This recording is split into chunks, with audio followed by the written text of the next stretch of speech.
Back to PF education Telugu. గత 7 days నుండి EPF website open కావడం లేదు. అలానే పాస్బుక్ వెబ్సైట్ కూడా ఓపెన్ కాలేదు. ప్రస్తుతం మనకు పీఎఫ్ క్లెయిమ్స్ అయితే అవుతున్నాయి. సో నేను ఇప్పుడు క్లెయిమ్ ఒకటి అప్లై చేశాను. క్లెయిమ్ ఇక్కడ మీకు చూపిస్తాను. ఇప్పుడే అప్లై చేశాను. సో ఇక్కడ మనకు ఎక్కడ కనిపిస్తుంది అంటే ఇక్కడ మనకు ఆన్లైన్ సర్వీస్ కనిపిస్తుంది కదా. సో దీనిపైన మనము క్లిక్ చేయొచ్చు. క్లిక్ చేస్తే ఇక్కడ మనకు ట్రాక్ క్లెయిమ్ స్టేటస్ అని ఉంటుంది. మీరు పీఎఫ్ ఎప్పుడు అప్లై చేసినా దానికి సంబంధించిన డేటు టైం ఇక్కడ మనకు కనిపిస్తుంది. సో ఇప్పుడు ఇక్కడ నేను క్లిక్ చేసి చూపిస్తాను.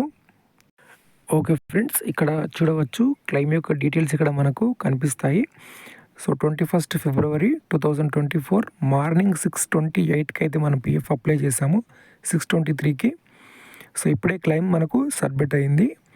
దాని తర్వాత క్లెయిమ్ ఇక్కడ సెండ్ టు ఫీల్డ్ ఆఫీస్ వెళ్తుంది. సెండ్ టు ఫీల్డ్ ఆఫీస్ అంటే పీఎఫ్ ఆఫీస్కు క్లెయిమ్ అనేది వెళ్తుంది.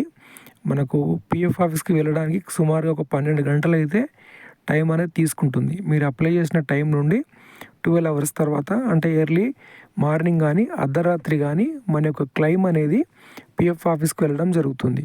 గత 5-6 డేస్ నుండి ఈపీఎఫ్ వెబ్సైట్ ఓపెన్ కావడం లేదు. ఓపెన్ అయితే ఆధార్ అథాంటికేషన్ ఫెయిల్ అని ఓటీపీ రావడం లేదు. అలానే పీఎఫ్ పాస్బుక్ కూడా ఓపెన్ కావడం లేదు. ప్రస్తుతం మనకు క్లెయిమ్స్ జరుగుతున్నాయి, ఓటీపీస్ కూడా వస్తున్నాయి. సో ఇప్పుడు మీరు పీఎఫ్ క్లెయిమ్ అయితే అప్లై చేసుకోవచ్చు. ఓకే, ఇదండి వీడియోకి లైక్ చేయండి, సబ్స్క్రైబ్ చేయండి. Thank you.